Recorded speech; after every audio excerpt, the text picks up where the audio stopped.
तो hello everyone, welcome to our channel studios hub. देखिए, अभी तक हमने अपने इस चैनल पर स्टूडियोज हब पर केवल एसएसटीज और साइंस के नोट्स ही प्रोवाइड करवाए हैं।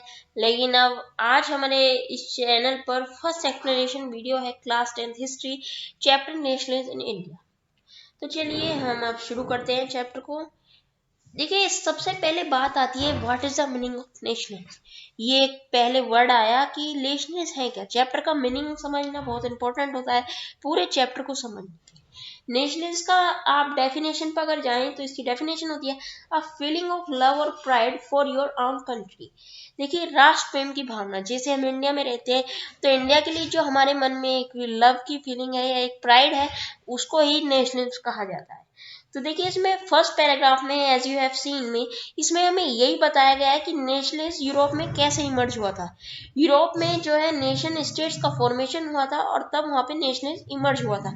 लोगों में राष्ट्र प्रेम की भावना कब आई, ये उनके अंदर सेंस ऑफ बिलोंगिंग और कि ये चीजें जो उनकी आइडेंटिटी, उनका कल्चर और वे कौन है, उनकी ये चीजें डिफाइन करता था, वो उनमें तभी फीलिंग आई जब नेशन स्टेट का फॉर्मेशन हुआ। और देखिए, कहीं ना कहीं नेशनल्स की फीलिंग को उजागर करने के लिए कुछ सिंबल्स, आइकन्स, सॉन्ग्स, बहुत ही इन चीजों को बहुत ही बड़ा रोल होता है। अब आप ही देखिए, कहीं गाना अगर बजे जन गण मन, तो बहुत अच्छी एक अपने देश के लिए फीलिंग हमारे अंदर इमर्ज होती है।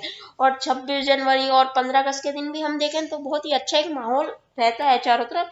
इसी तरीके से ये सॉन्ग्स, आइकन, इनकी बहुत एक बड़ी महत्व होता है अपने आप में नेशनल्स की फीलिंग को उजागर करने के लिए। तो बस इस पैराग्राफ में इतना ही है।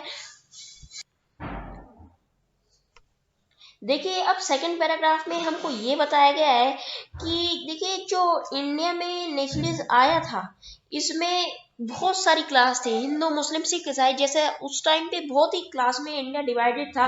लेकिन ये फीलिंग सभी लोगों के अंदर तब आई जब लोगों को ये फील हुआ कि कॉलोनियल पावर जो है, ब्रिटिश गवर्नमेंट जो है, वो सबको मतलब दबा रही है एक तरीके से।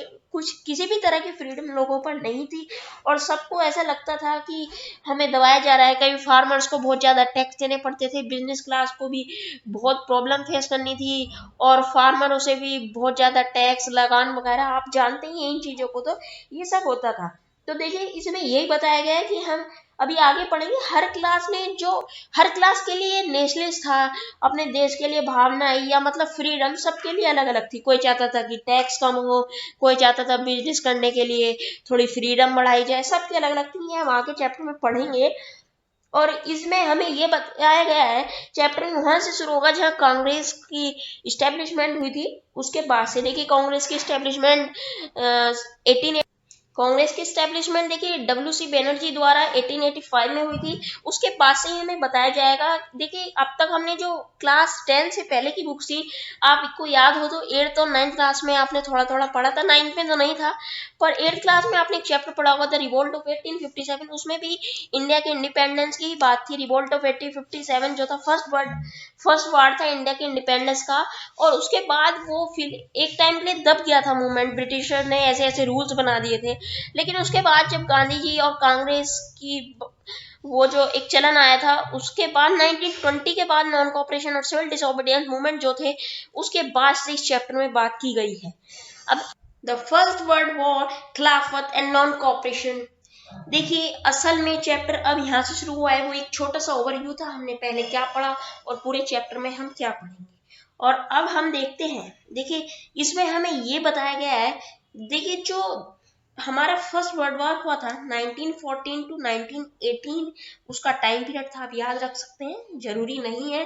1914 टू 1918 जो वर्ल्ड वॉर फर्स्ट का पीरियड था, इस टाइम पे देखिए जितनी भी यूरोपियन पावर थी इंडिया पे, देखिए ईस्ट इंडिया कंपनी वगैरह, इन्होंने इंडिया पे अपना अधिकार जमाया हुआ था।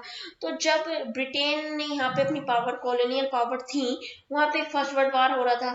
तो देखिए, उस वॉर पे जो भी एक्सपेंडिचर आता था, जितना भी डिफेंस एक्सपेंडिचर आता था, बहुत खर्चा होता है जब भी किसी कंट्री का वॉर होता है। तो जो गवर्नमेंट थी, ब्रिटेन गवर्नमेंट, वो इसके लिए जो अपने जितने भी टैक्स वगैरह है, बहुत जितना भी खर्चा हुआ, उसने सब अपनी कॉलोनियल, जितनी भी कंट्री उसने अपनी कॉलोनी बना रखी थी, जहां भी उनका राज था, वहां पे टैक्स लगा दिए, बहुत कुछ करा। तो ऐसे ही उन्होंने अपना खर्चा चलाया। तो इसमें हमें एक क्वेश्चन आता है, the war created a new economic and political situation. देखिए ये आपको हाईलाइट हो रहा होगा यहाँ पे, the war created new political and situations describe it. तो ये बहुत इंपॉर्टेंट क्वेश्चन है, ये भी 3 मार्क्स के लिए। यहाँ पे यही पूछा जाता है कि वो क्या क्या चीजें थी जो वार की वजह से हुई। तो देखिए इंडिया जो वार था उसकी वजह से डिफेंस एक्सपेंडिचर बहुत बढ़ गया था, जिनको फाइनेंस करने के लिए गवर्नमेंट जो थी या तो लोन लेती थी या टैक्स को बढ़ा दिया गया था। और जी कस्टम ड्यूटीज जो थी उनको बढ़ा दिया गया, इनकम टैक्स को भी इंट्रोड्यूस किया गया। और जी देखिए प्राइस बहुत बढ़ गए थे 1913 टू 1918 में, चीजों के प्राइस जो थे डबल हो गए थे।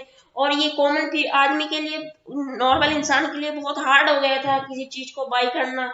और देखिए एक टर्म है इसमें बहुत इंपॉर्टेंट, फोर्स रिक्रूटमेंट। इसका मतलब क्या होता है, process by which the colonial state force people to join the army. ये एक प्रोसेस होता था जिसकी हेल्प से कॉलोनियल गवर्नमेंट जो एबल बॉडीड मैन होते थे, जो हट्टे गट्टे लोग होते थे गांवों शहरों में, कॉलोनीज में, उनको अपनी आर्मी में भर्ती करती थी।